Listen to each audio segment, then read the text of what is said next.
నా ఊపిరిలో ఉయ్యాలేసి నూరేళ్ల కాలం నిన్ను లాలించాలి, వెచ్చని కలల్ని పంచాలి.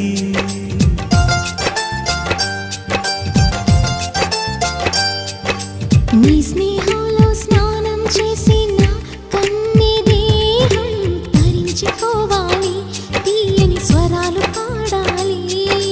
పరులకు ఎన్నడు తెలియని చల్లని చెలిమితో ఈ నా అనురాగం నీ గుండెనేమీటని. విరహపు వేడికి కనబడక విడవని జోడుగా ముడిపడగా అల్లి ఈ బంధం కలకాలముండిపోని. నీకోసం జీవించా చిలక, నా ప్రాణం నీవే నిమ్మణి తునక.